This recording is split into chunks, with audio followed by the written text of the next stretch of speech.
Everyone, it's Tracy Malone. Thank you so much for joining me again today.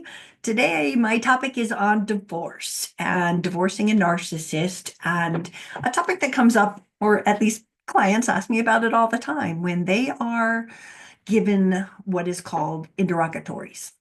Interrogatories are a request for information from the other party. Doesn't happen in all divorces. It can happen once in the case, or I've seen it happen multiple times throughout the process, depending on how long the case is. I've had people with 5-year divorces, 7-year divorces, and therefore the records that we gained and asked for 4 years ago are not relevant. We're going to need more records, more records. Could you give us this, right? What I want to explain to you is the value of these. Now, they're a pain in the neck, and they can have different information that they're requesting from finances. Please provide all of your statements and things like that, in addition to what you might have already done in normal discovery. They might be, you know, when you are reviewing, say, your soon to be ex's financial documents and you're looking at them, or you have a financial person looking at them and they're going, every single month they pay Citibank. And we have no statements for Citibank. So this would be a request going based on what we discovered. We need more. Give us more information, right? It could have to do with debts. It could have to do with inheritances. They might be requesting the will of the estate of your parent that might have passed. So all of these things are just extra. We need a little bit more. They could have child-related information, sort of, what are their schedules? What are their things? Well, what are their doctors? All of these things can be asked for. What I have found, and I wanted to share this because I think it's a brilliant idea. So often narcissists are throwing around false accusations, right? You cheated, you did this, you did that, whatever it is. Um, what I have seen, and I think it's a good idea, if they are accusing you, and again, it doesn't matter if they're accusing you, you're in a no fault state, it doesn't matter if they're accusing you of cheating, it will not matter unless you've got kids and unless you are really trying to, protect your integrity and make sure that this lie is not out there, right?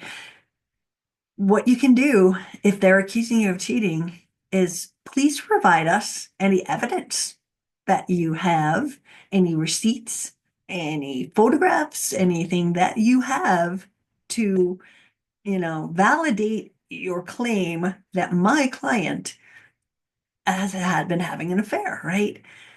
That's one way, because if they don't have proof, then that gets stricken from the record, which is good for your children. It's good for different reasons, but show me the proof. What do you have? Or stop accusing me, using this as an example, of cheating, right? Just to know that you can request that information. You can request things that, why did they make the decision to put your kid in soccer? And, why did they do this? And these are all written out, by the way. These are not something you do. They are under oath, however. So you are writing them, you are swearing on the bottom that they are true. Your lawyer gets them, and then the other side gets them. So you have to be careful. You have to be honest with them, but you also have to be very careful in the way that you word these things, because I have seen them also turn against people. So, just be aware and make sure that you are giving them the documents and everything they've requested, but don't panic. It's just another normal step in divorce. Again, not all divorces will go this direction, but if you are in a narcissistic divorce, there's probably a good chance it will start. And your side asks for them and their side asks for them. And so, I've seen it with 2 questions and give us this, give us that, we're done. And I've seen 45 pages of things that they've requested. And while that is certainly annoying to the person who's receiving those, it can illuminate the lies by showing us proof. Show us proof of this, show us proof of that. I wish that I had had the knowledge of this earlier as to what I could have asked for. My lawyers didn't give me much. We asked for things, but they were accusing me of stealing money, but they never put in any financial documents. I'm like, where? What?